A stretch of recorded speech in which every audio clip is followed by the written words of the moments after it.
제2주일입니다. 하느님께서는 예수 그리스도께 십자가의 순환을 겪게 하시어 인류를 하느님과 화해시키셨습니다.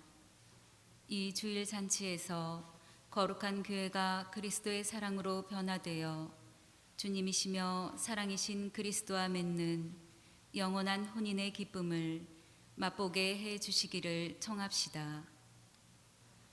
일어서십시오. 입당 성가는 독창자가 하겠습니다.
성부와 성자와 성령의 이름으로 아멘.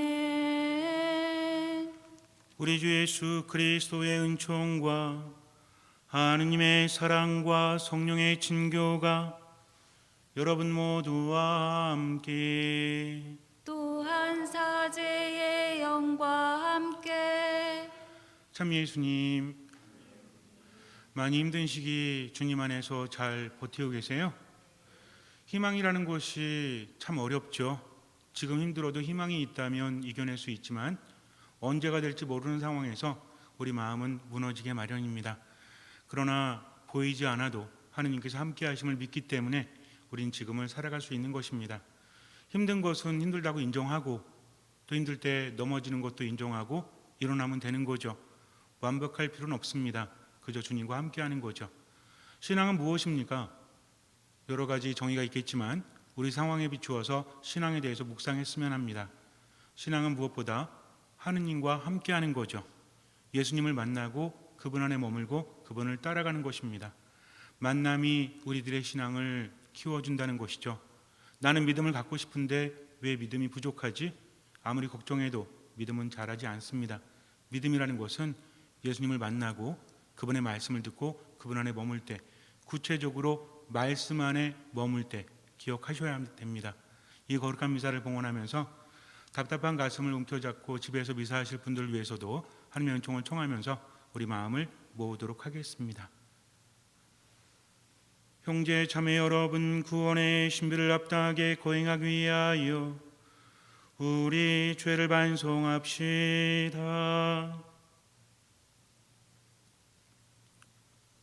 전능하신 하느님과 형제들에게 고백하오니 생각과 말과 행위로 죄를 많이 지었으며 자주 의무를 소홀히 하였나이다. 제 탓이요 제 탓이요 저의 큰 탓이옵니다. 그러므로 간절히 바라오니 평생 동정이신 성모 마리아와 모든 천사와 성인과 형제들은 저를 위하여 하느님께 빌어주소서.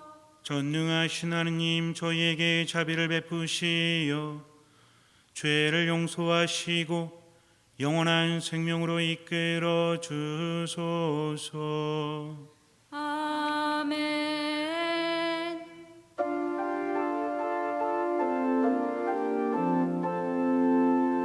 주님, 자비를 베푸소서. 주님 자비를 베푸소서. 그리스도님, 자비를 베푸소서. 그리스도님 자비를 베푸소서. 주님, 자비를 베푸소서. 주님 자비를 베푸소서.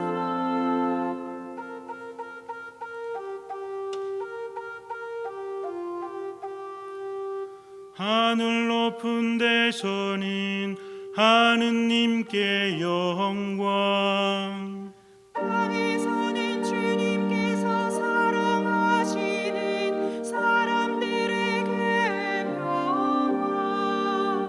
주 하느님, 하늘의 임금님, 전능하신 아버지 하느님, 주님을 기리나이다, 찬미하나이다. 주님을 음승하나이다, 찬양하나이다.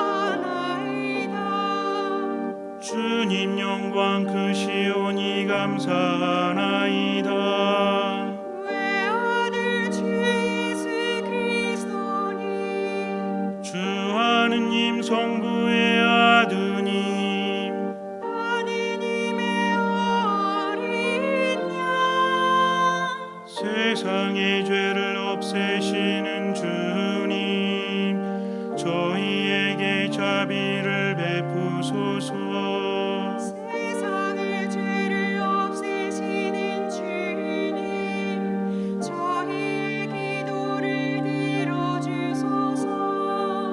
성부 오른편에 앉아 계신 주님, 저희에게 자비를 베푸소서.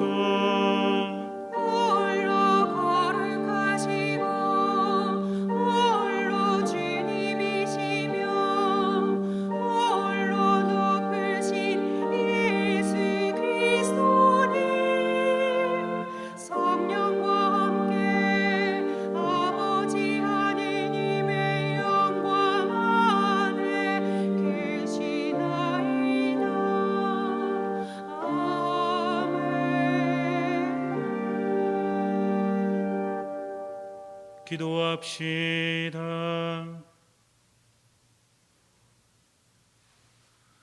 전능하시고 영원하신 하느님, 하늘과 땅을 다스리시니 저희 기도를 인자로이 들으시어 이 시대에 하느님의 평화를 주소서. 성부와 성령과 함께 천주로서 영원히 살아계시며 다스리시는 성자 우리 주 예수 그리스도를 통하여 비나이다. 아멘.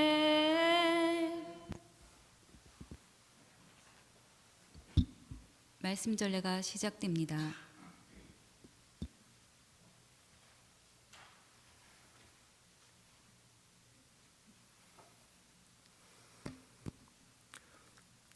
사무엘기 상권의 말씀입니다. 그 무렵 사무엘이 하느님의 궤가 있는 주님의 성전에서 자고 있었는데 주님께서 사무엘을 부르셨다.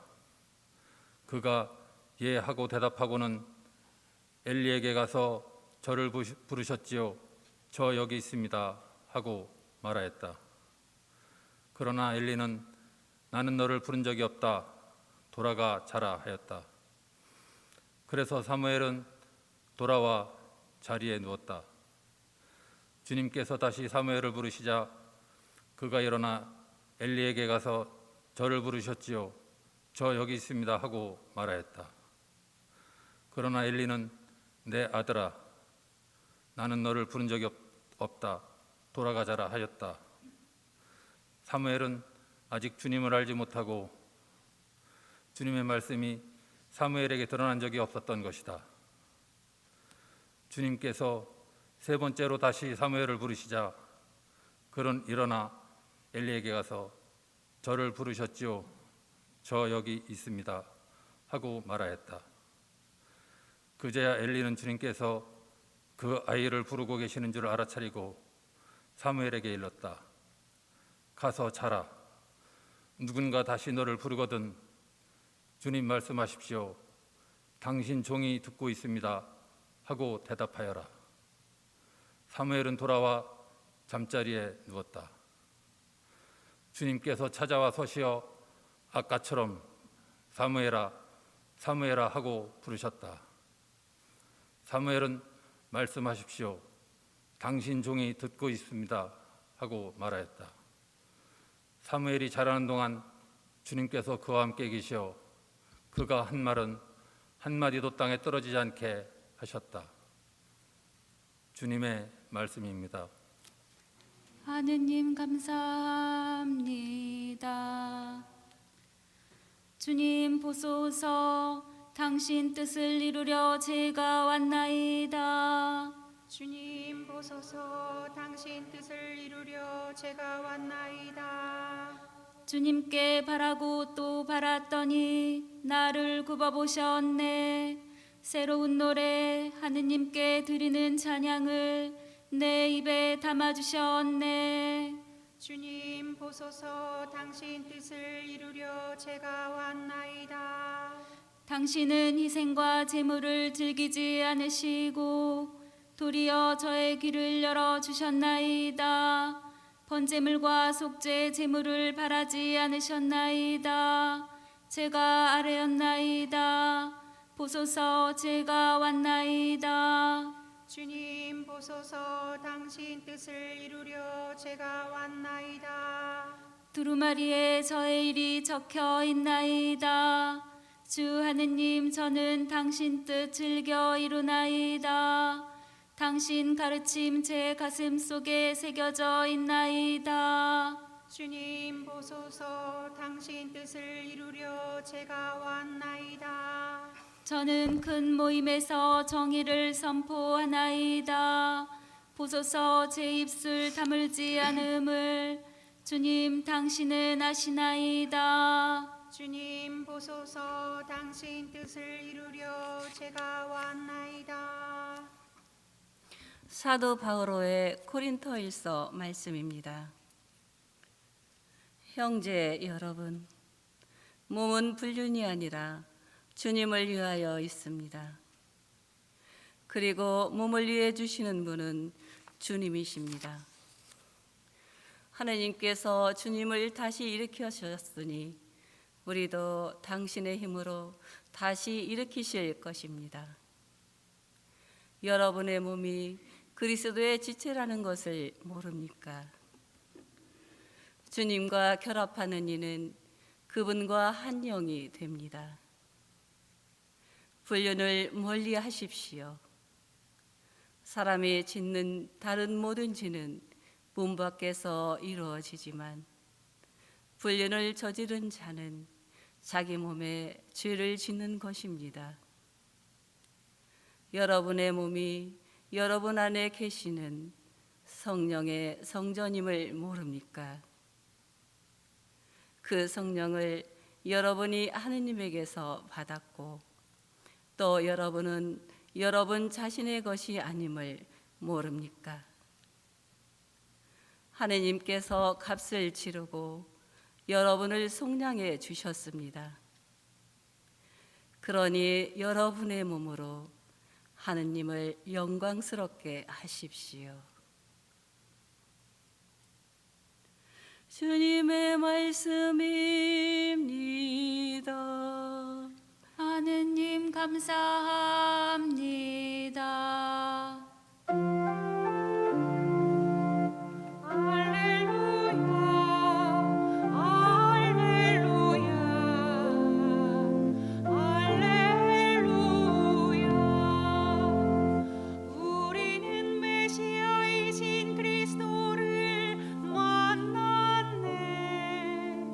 은총과 진리가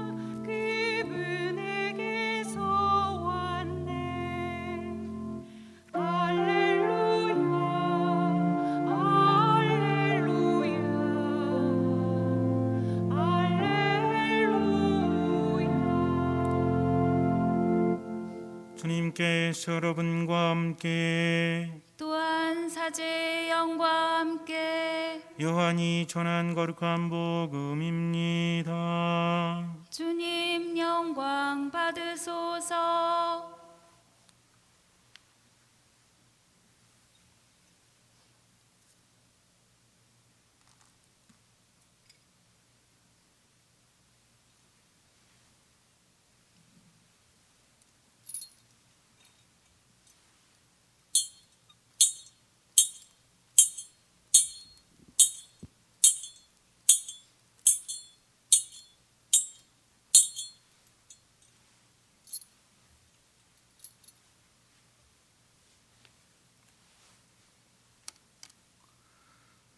그때 요한이 자기 제자 두 사람과 함께 서 있다가 예수님께서 지나가시는 것을 눈여겨보며 말하였다.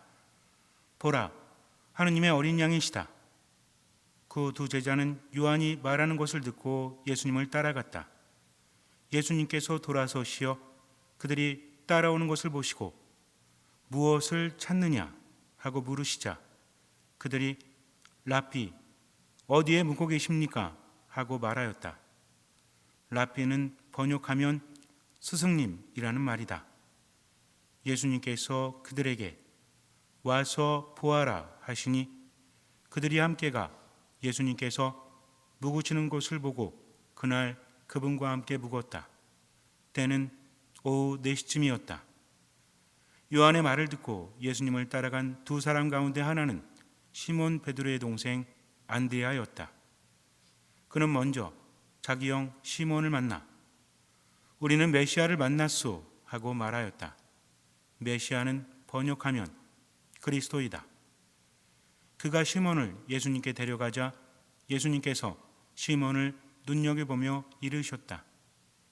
너는 요한의 아들 시몬이구나. 앞으로 너는 케파라고 불릴 것이다. 케파는 베드로라고 번역되는 말이다. 주님의 말씀입니다. 그리스도님 찬미합니다.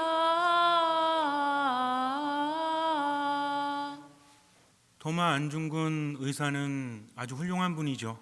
정말 대단한 분이십니다. 죽음 앞에서도 아주 의연했기 때문에 그래요. 이토 히로부미를 저격하고 나서 도마 안중근이 여순에 있는 감옥에 갇혀 있을 때 재판을 받을 때까지 그의 옆에 간수가 있었습니다. 헌병대에 속하는 이 간수는 자신들의 영웅인 이토 히로부미를 암살한 안중근을 살인범으로 봤어요. 그래서 아주 괘씸한 마음으로 괴롭혀 주려고 했습니다. 그런데 안중근과 함께하면서 그의 인품에 감동을 하게 돼요. 안중근이 단순히 한 사람을 죽인 것이 아니라 제국주의를 쏘았다. 그래서 안중근은 동양 평화론을 주장했던 분이죠. 아주 대단한 이론을 정립해서 간수들에게도 그것을 설명합니다. 그리고 글을 굉장히 잘 썼다고 합니다. 서예죠, 서예. 안중근 의사가 감옥에서 남긴 작품이 많이 있는데 간수들이나 일본 군인들이 안중근 의사의 서예를 받으려고 굉장히 애를 썼다고 합니다. 너무나 존경했대요. 처음에는 너무나 괘씸해서 괴롭혀 주려고 했지만 안중근 의사의 인품에 감동이 되었다고 합니다. 나중에 안중근 의사가 사형을 받을 때 너무나 슬펐대요.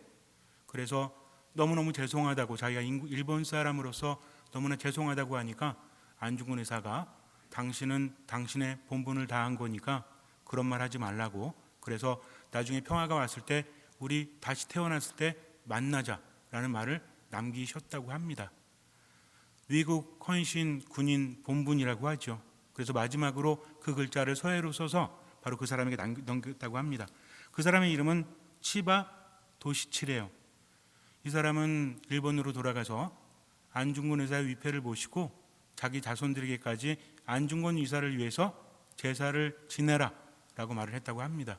그래서 마을 사람들 또 안중근의 뜻을 높이 받드는 사람들끼리 모여서 안중근 의사를 위한 비를 만들고 지금까지도 모여서 안중근 의사를 기린다고 합니다. 일본 사람들임에도 불구하고 정말 대단했죠. 그뿐만이 아니었습니다. 구리하라 사타기치라는 당시 형무소장 정도 되는 사람인데, 이 사람은 안중근 의사 인품에 감동을 해서 안중근 의사에게 많은 배려를 해주었다고 합니다. 그리고 법원과 재판관을 찾아가서 안중근 의사의 석방을 위해서 애를 썼대요. 그런데 사형이 집행되니까 어쩔 수 없이 안중근 의사를 위해서 좋은 관을 만들어주고 흰옷도 만들어 주었다고 합니다. 그리고 나중에 사형이 집행되고 나서 모든 것을 그만두고 자기 고향으로 돌아가서 조용히 살았다고 해요. 안중근을 살리지 못한 자괴감을 느꼈다고 합니다. 그리고 미즈노 기치다로라는 변호사는 안중근 의사를 지사라고 불렀대요. 그러면서 일본 사람들에게도 안중근 의사는 단순히 살인을 한 것이 아니라 그는 제국주의를 쌓고 그리고 그는 자신의 국가에 최선을 다했다라고 했다고 합니다. 안중근 의사는 이토 히로부미를 사살한 것에 대해서 단순히 사람을 죽인 것이 아니라 15개 항목을 들어서 왜 그럴 수밖에 없었는지를 밝혔죠. 아주 대단했다고 합니다. 그래서 조선의 국모를 시해한 것, 그리고 군대를 해산한 것, 20년 동안 우리나라의 내정을 전행한 것, 이런 것들에 대해서 이토 히로부미를 처단할 수밖에 없었다라고 말합니다. 단순히 살인자가 아니었다는 거죠. 안중근 의사께서 사살한 다음에 고해성사를 청합니다. 그런데 안타깝게도 주교님이 허락해주지 않아요. 하지만 신부님이 나서서 고해성사를 받아주십니다. 병자성서도 주었다는 거죠. 안중근은 하느님을 섬겼죠. 도마 안중근이라고 합니다. 그리고 이 사람의 변호를 맡았던 아까 말했던 미즈노 기치다로는 안중근 의사에게 감동해서 나중에 천주교 신앙으로 자기 삶을 귀의했다고 합니다. 세례까지 받았다는 거죠. 우리 신자들에게 있어서 도마 안중근은 정말 대단한 분입니다. 이분은 단순히 그냥 의사로서 나라에만 충성한 것이 아니라 하느님을 섬겼기 때문에 그렇게 당당할 수 있었다는 거죠. 그 어머니 마리아도 안중근 의사에게 당당하게 죽으라고 하죠. 공소하지 말고 그냥 죽어라. 그것이 효도하는 것이다 하면서 자신의 아들의 수의를 만들어서 보내지 않습니까? 그래서 안중근 의사는 당당하게 그것을 받아들입니다. 참으로 대단한 거죠. 자기 나라의 대표 인물을 죽였음에도 불구하고 처음에는 안 좋은 감정을 가졌다가 그 인품에 감동해서 바뀐 삶을 살아갔다는 것, 정말 대단하지 않습니까? 아마 여러분들도 텔레비전을 통해서 그런 이야기를 많이 들으셨을 거예요. 안중근 의사가 얼마나 대단했는지를. 만남입니다. 예상하지 못했던, 상상도 하지 못했던 만남이 그들을 바꿔놨다는 거죠. 인간의 삶이라는 것은 그렇습니다. 하느님께서 그렇게 만드셨어요. 혼자 살지 못합니다. 만남을 통해서 우리 인생은 바뀌게 마련이죠. 그런 만남이 많이 있지 않습니까? 어떤 만남이 있어요? 친구들과의 만남이 있어요. 스승과 제자의 만남이 있습니다. 단순히 기술이나 지식을 배우는 것이 아니라 만남 안에서 인품에 감동하고 그 안에서 관계가 형성되고 그 관계는 인생을 바꿔놓습니다. 혼인도 마찬가지죠. 여러분들은 왜 결혼하셨어요? 자손을 낳고 번성하기 위해서? 아니면 혼자 살면 외로울 것 같아서? 물론 그런 것도 있겠지만 관계를 맺어가면서 내가 변하고 상대방도 변하지 않습니까? 영향을 받는다는 거죠. 물론 좋은 영향만 받지는 않습니다. 안 좋은 영향도 받으니까 어때요? 섭섭하고 화가 나고 짜증날 때도 있죠. 요즘엔 더욱더 그렇죠? 조심하셔야 됩니다. 요즘에 코로나 때문에 많은 가족들이 집에 있다 보니까 서로가 마음은 그렇지 아니한데 표정으로 말로 행동으로 상처를 주기도 해요. 그래서 요즘에는 딱 한 가지만 생각하시면 돼요. 무조건 참자. 표현하지 말고. 그래서 참으면 병 되니까 어떻게 하면 돼요? 혼자 입을 뒤집어 쓰고 막 뭐라고 하세요. 그리고 당분간은 좀 참는 것이 좋습니다. 왜냐하면 한번 터지면 여기저기 터져서 완전 폭탄 터짐이 돼요. 그래서 내가 말하고 나서 수습하기가 쉽지가 않습니다. 그러니까 단 몇 주간만이라도 사랑하기 때문에 참자. 이해하기 때문이 아니라 사랑하기 때문에 좀 참아야지만 일이 나지 않을 것 같아요. 어쨌든 만남이라는 것은 많은 것들을 바꿔놓습니다. 내가 아무리 변하지 않으려고 해도 만남을 통해서 변화될 수밖에 없다라는 거죠. 인생을 살아가면서 의도하는 것이 있고 의도하지 않는 것이 있습니다. 의도하는 것보다 의도하지 않는 것이 더 강하죠. 어떤 사람은 사랑해야 되겠다, 조건이 맞아서 라고 마음을 먹는다고 할지라도 사랑에 빠지는 것이 더 강렬하지 않습니까? 누가 봐도 말도 안 되는 거예요. 로미오와 줄리엣과 같습니다. 그럼에도 마음은 어쩔 수 없죠. 그래서 사랑에 빠진다는 표현을 하듯이 만남도 마찬가지예요. 영향을 받을 수밖에 없다는 것입니다. 내 인생이 바뀐다는 거죠. 우리 신앙인들에게 있어서 그것은 무엇입니까? 분노, 미움, 불안, 두려움, 그 가운데서 헤어나지 못할 때 내 힘으로는 아무것도 되지 않아요. 아무리 노력해도 희망이 없습니다. 그럼에도 불구하고 희망을 갖는 이유는 무엇입니까? 하느님과의 만남이 있기 때문이죠. 예수님께서 세상에 오셨습니다. 임마누엘, 하느님이시죠. 구세주가 세상에 오셔서 우리를 구원하시기 위해서 고통당하시고 십자가 위에서 돌아가셨다? 단순히 그것이 아닙니다. 하느님이 인간이 되신 것은 만나기 위해서죠. 우리는 눈으로 봐야, 귀로 들어야만 알 수 있어요. 하느님은 그것을 아시기 때문에, 우리의 나약함을 아시기 때문에 스스로 인간이 되셔서 우리를 만나십니다. 예수님은 어떻게 하셨습니까? 제자들을 뽑으시고 만남을 통해서 당신을 알려주셨죠. 예수님과 제자들의 만남을 보면 참으로 드라마틱하죠. 원래 예수님의 제자가 아니라 세례자 요한의 제자였습니다. 그 중에 하나는 안드레아였죠. 어느 날 보라, 하느님의 어린 양이 저기 오신다라는 세례자 요한의 말을 듣습니다. 세례자 요한과 그들의 만남이 있었기 때문에 그들은 세례자 요한의 말을 신뢰했다는 거죠. 자기들의 스승이었던 세례자 요한이 하느님의 어린 양이라고 하니까 관심을 갖습니다. 그래서 예수님께 가서 뭐라고 하죠? 라피, 어디에 묵고 계십니까? 예수님께서 무엇을 찾느냐라고 물으시니까 예수님께서 어디 묵으시는지를 그들은 물어봐요. 그랬더니 예수님께서 뭐라고 하시죠? 와서 보라 라고 말씀하십니다. 그들은 예수님을 따라가요. 그리고 하룻밤을 묵습니다. 그리고 나서 안드레아는 자기 형 베드로에게 뭐라고 하죠? 우리는 구세주를 만났소. 이는 바로 그리스도를 의미한다는 거죠. 이스라엘 백성들은 그리스도를 기다렸어요. 구세주를 기다렸습니다. 우리 민족들이 그동안 기다려온 우리를 구원해 줄 분을 만났다는 얘기죠. 그렇다면 왜 그런 확신이 들었겠습니까? 스승이었던 요한을 신뢰했고 그의 말을 따라서 예수님을 만나고 나서 예수님과 함께 묵었다는 거죠.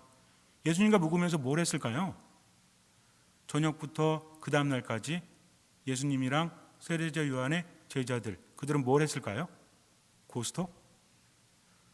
3명, 4명 모이면 그렇게 할 수도 있겠지만 뭘 했을까요? 그분의 말씀을 들었다는 거죠.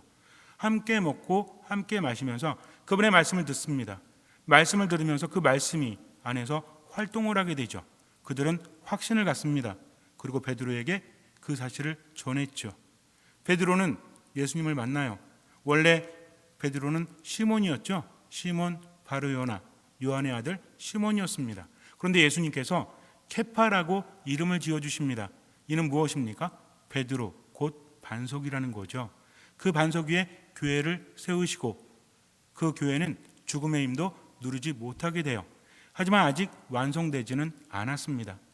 두 제자도 그리고 베드로도 예수님을 만났지만 아직은 부족해요. 만났다고 해서 모든 것들이 완성되는 것은 아닙니다. 그러나 그 말씀을 통해서 변화시켜 주시는 분은 바로 예수님이라는 거죠. 신앙은 바로 이것입니다. 우리가 많은 경우에 신앙에 대해서 고민하죠. 나는 세례를 받았는데 열심히 신앙생활하는데 왜 믿음이 자라질 않을까요? 요즘에 더군다나 더 그렇죠. 하느님이 나를 사랑하시는데 나는 버티기가 힘들어요. 어떻게 해야 됩니까? 최선을 다했는데 도대체 믿음은 무엇입니까? 라는 의문이 생길 수도 있다는 거죠. 그러나 믿음이라는 것은 그저 나 혼자만의 최선이 아닙니다. 믿음에 있어서 중요한 것은 하느님과의 만남이라는 거죠. 제가 여러분들에게 늘 말씀드리죠. 믿음은 무엇입니까? 하느님을 만나고 그분 안에 머물고 그분을 따라가는 거다. 구체적으로 뭐라고 했죠? 하느님은 말씀이세요. 말씀이 사람이 되셔서 우리와 함께 사셨습니다. 그분이 누구십니까? 예수 그리스도라는 거죠. 우리가 하느님을 믿고 예수님 안에서 예수님의 말씀을 들을 때 믿음은 생겨납니다. 그러나 아직은 완전하지 않다는 거죠. 예수님의 제자들도 예수님을 따르면서 완벽했어요? 아니었습니다. 인간적인 실수를 저지르고 예수님께서 잡혀가실 때 그들은 모두 도망갔어요. 그러나 예수님의 말씀의 힘이 그들을 이끄셨고 무엇보다 예수님은 그들을 아주 잘 아셨다는 거죠. 그들 자신보다 더 잘 아십니다. 그렇기 때문에 책망하시는 것이 아니라 끝까지 보듬어주고 이끌어 주셨다는 거죠. 제자들은 체험을 통해서 깨닫게 됩니다. 우리도 마찬가지예요. 어떤 만남에 있어서 어떤 자세로 만남에 임하느냐에 따라서 달라진다는 거죠.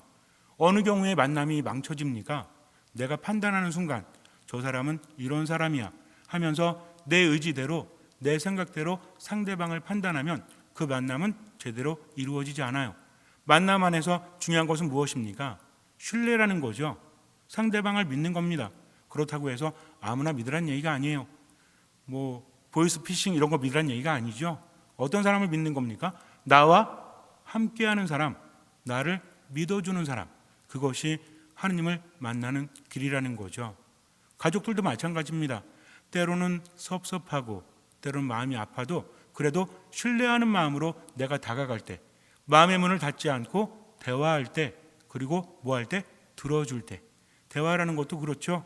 듣고 싶은 것만 듣는 것이 아니라 상대방이 말하는 걸 듣다 보면 뭘 알게 됩니까? 조심해야 될 게 있어요. 꼬투리 잡으면 대화인데요. 안 된다는 거죠. 상대방이 횡설수설을 하거나 또는 두서가 없다고 할지라도 무엇을 원하는지 마음으로 듣는 겁니다. 논리적으로 듣고 반박하라는 얘기가 아니에요. 이 사람이 이렇게 말하고 있지만 그 본연의 마음을 우리는 알아요, 몰라요? 이거 모르면 사랑하는 관계 아닙니다. 가족이라고 말할 수 없죠. 비록 화를 내고 짜증을 내고 있어도 우리는 알고 있지 않습니까? 그래서 뭐라 그래요? 내가 미안해. 나는 당신을 사랑해. 내가 들어줄게. 하면서 하다 보면 처음에는 화가 나고 처음에는 짜증나서 멈추지 않지만 계속 들어주면 나중에 어떻게 됩니까? 들어줄 수 있다라는 거죠. 듣는다는 것은 쉬운 게 아닙니다. 듣는다는 것은 참 힘든 거예요. 그러나 들어주지 않으면 더 힘들어지지 않습니까? 그래서 가족과의 만남 안에서도 친구와의 만남 안에서도 어떤 게 중요하다? 듣는 마음이 중요하다는 거죠. 하느님과의 관계도 마찬가지입니다. 말씀을 듣는다고 해서 바로 힘이 생기는 것이 아닙니다. 말씀을 듣고 살아가지만 그럼에도 불구하고 넘어질 때 있죠. 그래도 신뢰하는 이유는 무엇입니까? 하느님께는 모든 것이 가능하고 그 말씀은 나에게 생기를 주고 치유를 준다는 믿음이 있기 때문에 그래요. 예수님 뭐라고 하십니까? 나를 따라오너라고 말씀을 하세요. 우리는 그분께 신앙을 고백하고 그분을 따라갑니다. 내가 판단하고 이렇게 따르니까 좋은 일이 생기는구나. 그러니 계속 따라야 되겠다. 하느님 믿고 따라갔는데 좋은 일도 안 생겨. 이젠 따라가지 말아야 되겠다. 라는 것이 아니라 언제까지? 죽을 때까지 그분을 따라가야 됩니다. 그러나 현실은 녹록치 않아요. 죽음까지도 예수님과 함께 하겠다는 마음이 있어도 어떻습니까? 베드로도 그랬죠. 죽음까지도 함께 하겠다. 토마사도도 그러지 않았습니까? 그런데 정작 예수님께서 잡혀가실 때 그들은 도망갔다는 거죠. 이런 과정도 예수님을 따르는 길입니다. 신앙을 가졌을 때 그분을 따르고 싶지만 인간적인 나약함 때문에 번번이 말씀을 듣고도 말씀대로 살아가지 못할 때도 있어요. 하지만 중요한 것은 그럼에도 불구하고 판단하지 말아야 한다는 겁니다. 믿음은 자라나기 마련이에요. 지금 내가 가진 믿음은 들음으로써 자라납니다. 지금은 얼마만큼만? 할 수 있는 만큼만 말씀을 듣고 살아간다는 거죠. 걱정하지 마세요. 그분은 모든 것을 아시기 때문입니다.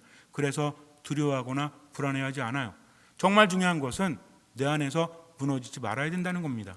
다른 사람이 뭐라고 하는 것보다 내 스스로 판단하는 순간 마음이 무너지고 정신이 무너진다는 거죠. 그러나 주님께서는 때가 되면 일을 하십니다. 우리 신자분들 아이들 키워보신 분들은 아시겠지만 직접 키워보지 않아도 어느 정도 알고 있죠. 저도 알고 있습니다. 뭐냐면 부모가 아이를 돌볼 때, 아이를 훈육할 때, 예를 들어서 아이가 걸음마를 배울 때 무조건 안아주지 않죠. 아이는 좀 힘들면 어때요? 안아달라고 쳐다보죠. 그럴 때 부모는 어떻게 합니까? 한 발짝만 더, 몇 발짝만 더 하면서 계속 걸으라고 하죠. 애는 힘들어가지고 주저앉지 않습니까? 그래도 부모는 알아요, 몰라요? 얘가 엄살을 피는 건지 진짜 힘든 건지. 만약에 진짜 힘든데도 안 안아주면 그건 부모 아니죠. 그러나 엄살피니까 뭐라고 합니까? 좀만 더 걸으면 뭐 해줄게. 근데 그거 알아들을지 모르겠지만 어쨌든 부모만의 어떤 방식이 있지 않습니까? 아이를 달래고 뭔가를 해주려는 마음, 그러면서 한 걸음 한 걸음. 그 나중에 아이가 어떻게 합니까? 처음에는 야속하죠. 아이 입장에서는 근데 걸음마 배울 때쯤이면 말을 잘 하나요? 갑자기 궁금해지네요. 걸음마 배울 때 말 하나요? 그럼 걸음마 배울 때 이렇게 걸음마 좀 많이 하라고 하면서 달래는 방법이 뭐가 있죠? 무조건 냅둬요? 걸을 때까지? 어쨌든 나름 방식이 있지 않습니까? 좀 달래는 거 있잖아요. 이렇게 엄마가 뭐 아빠가 앞에서 이렇게 한다든지. 그럼 아이는 나름 생각할 거예요. 힘든데 왜 안 안아주지? 그리고 걸음마를 뗀 다음에도 좀 오래 걸으면 자꾸만 안아달라고 하잖아요. 그럴 때 부모는 어떻게 합니까? 무조건 안아주지 않죠. 스스로 다리에 힘이 붙을 때까지 좀 걷게 내버려 두지 않습니까? 아이는 이렇게 생각할 거예요. 엄마 맞아? 아빠 맞아? 나 힘들어 죽겠다는데 왜 안 안아주지? 이거 굉장히 중요합니다. 아이는 그냥 아프고 힘든 것만 보는 거예요. 자기 한계를 느낍니다. 그러나 그 한계를 넘어선다는 것은 누가 알죠? 부모님은 알죠. 왜? 이미 경험해 보셨기 때문에 그래요. 아이는 처음이라 모릅니다. 그럼에도 불구하고 부모 말이기 때문에 따르다 보니까 나중에는 어때요? 스스로 잘 걷게 된다는 거죠. 이 과정을 거쳐야만 혼자서 제대로 걷지 않습니까? 우리 모두가 거쳐왔다는 거죠. 하느님도 마찬가지십니다. 때로는 힘들고 괴로워서 하느님 저 좀 안아주세요, 저 좀 업어주세요 그래도 하느님은 나를 그냥 쳐다보십니다. 아직은 때가 아니기 때문에. 그러나 그때는 하느님이 더 잘하신다는 거죠. 힘들고 괴로울 때, 요즘처럼 코로나19 때문에 정말 지치고 마음이 무너질 때, 그럼에도 불구하고 그분을 신뢰하고 그분을 따라가야 됩니다. 말씀 안에서 예수님 만나야 돼요. 말씀을 자꾸만 듣다 보면 그 말씀이 내 안에서 활동하십니다. 그 만남을 통해서 나는 깨닫게 되고 체험하게 되고 삶을 살아가죠. 그러면서 어떻게 합니까? 모든 것을 더 깊이 맡길 줄 알게 돼요. 이 과정을 거쳐야만 진정한 하느님과의 만남이 이루어집니다. 그래서 여러분들 이번 한 주간 살아가면서 믿음이란 무엇이다? 하느님을 만나고 그분 안에 머물고 그분을 따라가는 거다. 어떻게 하면서? 온전히 신뢰하면서 얼마만큼? 할 수 있는 만큼만 하면서. 그럴 때 하느님께서는 그런 만남을 통해서 우리를 이끌어 주십니다. 잠시 눈을 감으세요. 하느님 안에 머물기를 묵상하면서 하느님과의 만남이 무엇인지 다시 한번 생각해 보세요. 내가 어떻게 하는 것이 온전히 그분을 신뢰하고 맡기는 것인지 한번 묵상해 보세요. 그리고 더불어서 나의 소중한 사람들과의 만남 안에서 나는 어떻게 하고 있는지 다시 한번 묵상해 보세요. 내가 불안하고 두려우면 흔들리게 마련이에요. 그것은 사랑하는 사람들에게도 전해집니다. 내 중심이 잡혀 있어야 돼요. 그러니 일단은 참아준다는 마음으로 한 주간을 살아가세요. 그리고 주님께 모든 것을 맡기고 말씀 안에 머무십시오. 그 말씀이 내 안에 들어와서 나를 치유하고 생기를 불어넣어주고 이끄실 때까지 귀를 기울이고 듣는 마음으로 살아가십시오. 주님께서는 그 믿음을 보시고 우리 삶에 놀라운 기적을, 변화를 일으켜 주실 것입니다. 아멘.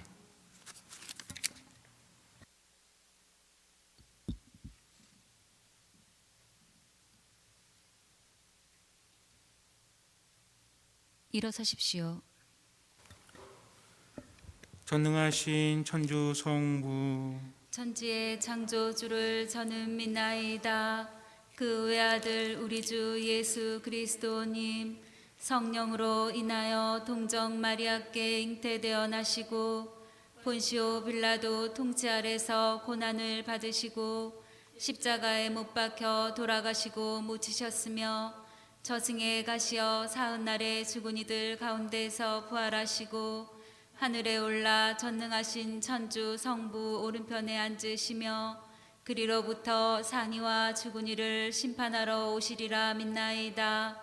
성령을 믿으며 거룩하고 보편된 교회와 모든 성인의 통공을 믿으며 죄의 용서와 육신의 부활을 믿으며 영원한 삶을 믿나이다. 아멘. 형제자매 여러분, 와서 부활하시며 우리를 초대하신 하나님 아버지께 필요한 은혜를 간절히 청합시다. 교회를 위하여 기도합시다. 진리이신 주님, 세례의 물로 주님의 한 자녀가 되고서도 갈라져 살아온 그리스도인들을 굽어보시어 성령과 불로 하나 되어 세상에 일치와 평화의 복음을 전하게 하소서. 주님 저희의 기도를 들어주소서. 정치인들을 위하여 기도합시다. 인도자이신 주님, 정치인들을 굽어 살피시어 각자의 신념에 치우치지 않고 국가와 국민을 위하는 일에 마음을 모아 열심히 일하게 하소서. 주님 저희의 기도를 들어주소서. 소외된 이들을 위하여 기도합시다. 위로자이신 주님, 더불어 함께 살아야 하는 사회 안에서 소외되어 살아가는 이들을 위로해 주시고 저희가 그들과 함께하며 참 사랑을 실천하게 하소서. 주님 저희의 기도를 들어주소서. 지역 사회를 위하여 기도합시다. 자애로우신 주님, 저희 지역 사회의 모든 이에게 주님의 사랑을 일깨워 주시어 매서운 추위를 견디며 어려움을 이겨내고 있는 이웃에게 온정을 베풀게 하소서. 주님 저희의 기도를 들어주소서. 자비하신 주님, 공돈 손을 이루도록 은총을 베푸시는 주님을 찬미하며 드리는 자녀들의 기도를 즐겨 들어주소서. 우리 주 그리스도를 통하여 비나이다. 아멘. 앉으십시오.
형제 자매 여러분, 우리가 바치는 이 제사를 전능하신 하나님 아버지께서 기꺼이 받아주시도록 기도합시다.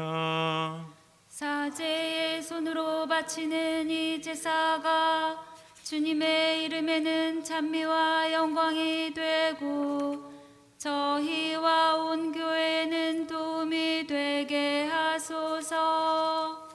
주님, 그리스도의 희생을 기념하여 이 제사를 드릴 때마다 저희에게 구원이 이루어지오니 이 거룩한 신비를 정성껏 거행하게 하소서. 우리 주 그리스도를 통하여 비나이다. 아멘. 주님께서 여러분과 함께 또한 사제의 영과 함께 마음을 드높이 주님께 올립니다. 우리 주 하느님께 감사합시다. 마땅하고 옳은 일입니다. 거룩하신 아버지, 전능하시고 영원하신 주 하느님, 언제나 어디서나 아버지께 감사함이 참으로 마땅하고 옳은 일이며 저희 도리요 구원의 길이옵니다. 저희는 주님 안에서 숨쉬고 움직이며 살아가오니 이 세상에서 날마다 주님의 인자하심을 체험할 뿐 아니라 영원한 생명을 보장받고 있나이다. 주님께서는 성령을 통하여 예수님을 죽은 이들 가운데서 일으키셨으니 성령의 첫 열매를 지닌 저희에게도 파스카 신비가 영원히 이어지리라 희망하고 있나이다. 그러므로 저희도 모든 천사와 함께 주님을 찬미하며 기쁨에 넘쳐 큰 소리로 노래하나이다.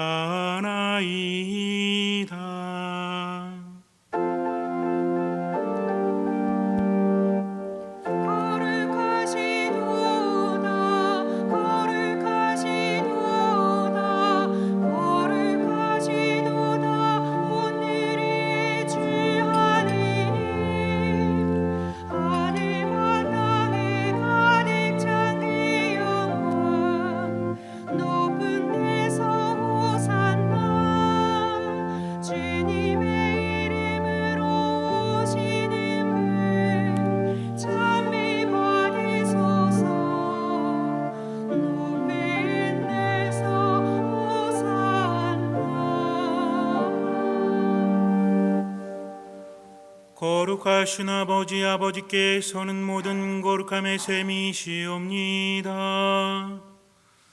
간구하오니 성령의 힘으로 이 예물을 거룩하게 하시어 우리 주 예수 그리스도의 몸과 피가 되게 하소서. 스스로 원하신 순환이 다가오자 예수님께서는 빵을 들고 감사를 드리신 다음 쪼개어 제자들에게 주시며 말씀하셨나이다. 너희는 모두 이것을 받아 먹어라. 이는 너희를 위하여 내어줄 내 몸이다.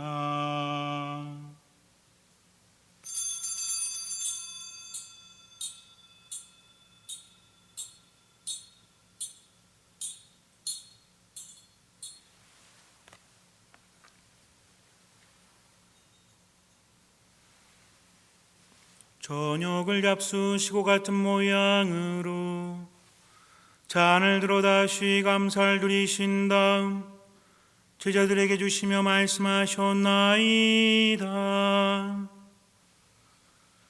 너희는 모두 이것을 받아 마셔라. 이는 새롭고 영원한 계약을 맺는 내 피의 잔이니 죄를 사하여 주려고 너희와 많은 이를 위하여 흘릴 피다. 너희는 나를 기억하여 이를 행하여라.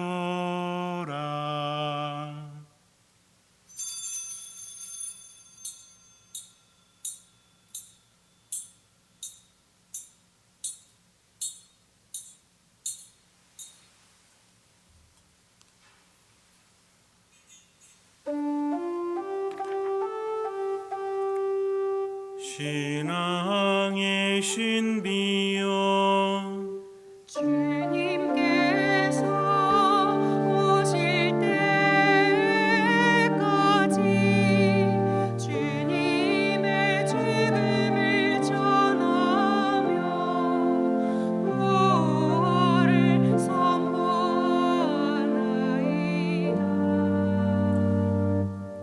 아버지, 저희는 그리스도의 죽음과 부활을 기념하며 생명의 빵과 구원의 잔을 봉헌하나이다. 또한 저희가 아버지 앞에 나와 봉사하게 하시니 감사하나이다. 간절히 청하오니 저희가 그리스도의 몸과 피를 받아 모시어 성령으로 모두 한 몸을 이루게 하소서. 주님, 온 세상에 널리 퍼져 있는 교회를 생각하시어 교황 프란치스코와 저희 주교 마티아와 리노와 요한과 모든 성직자와 더불어 사랑의 교회를 이루게 하소서.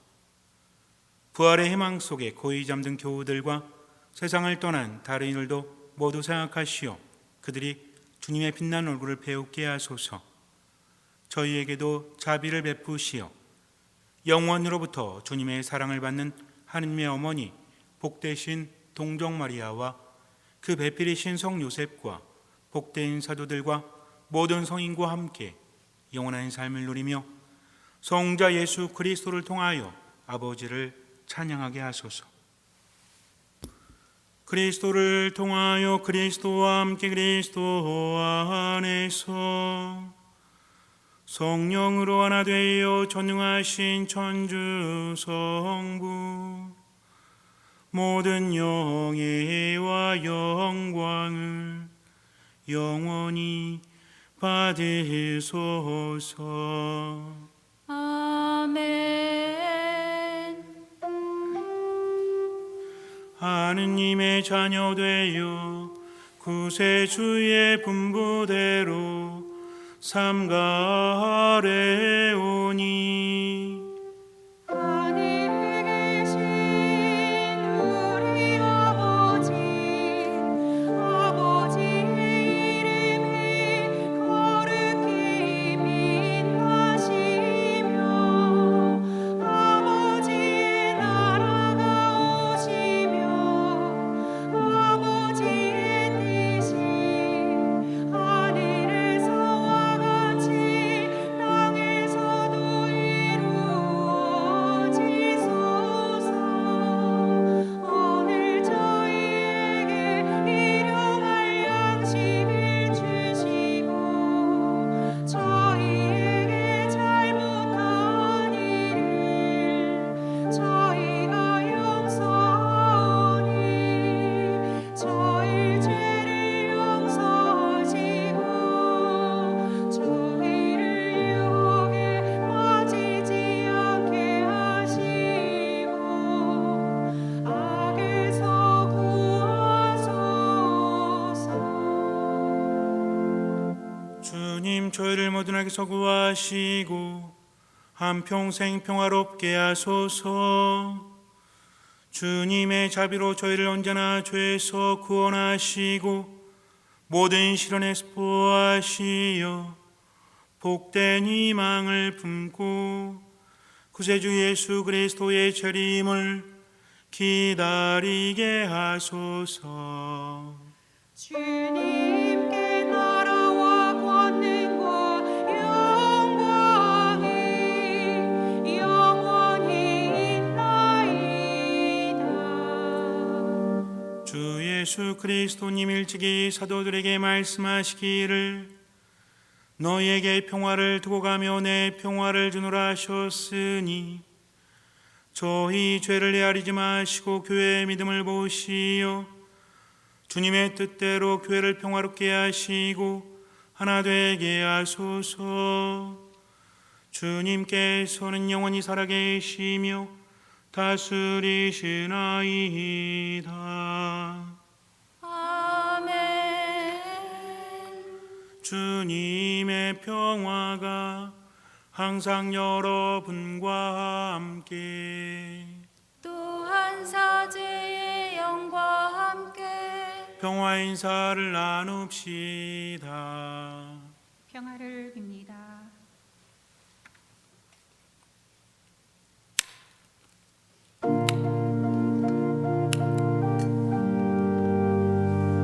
하느님의 어린 양, 세상의 죄를 없애시는 주님, 자비를 베푸소서. 하느님의 어린 양, 세상의 죄를 없애시는 주님, 자비를 베푸소서. 하느님의 어린 양, 세상의 죄를 없애시는 주님, 평화를 주소서.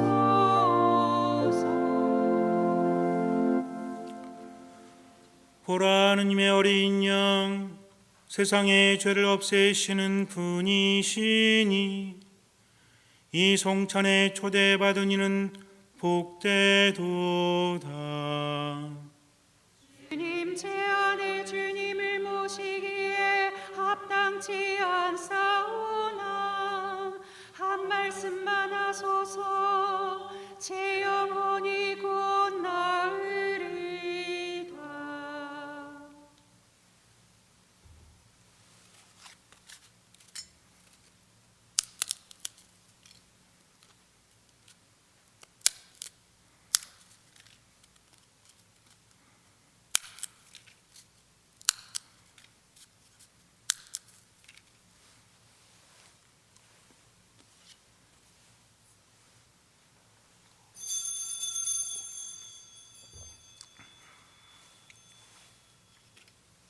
그리스도의 몸, 아멘.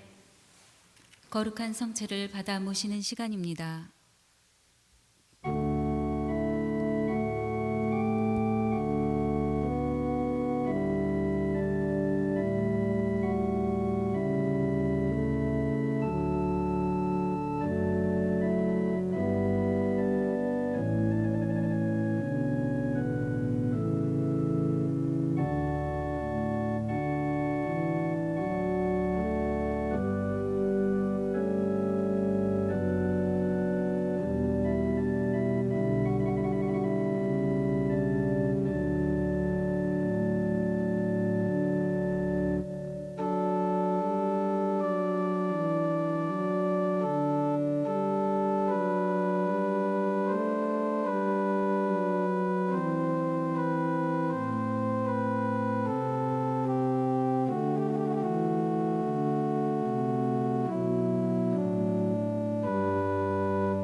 기도합시다.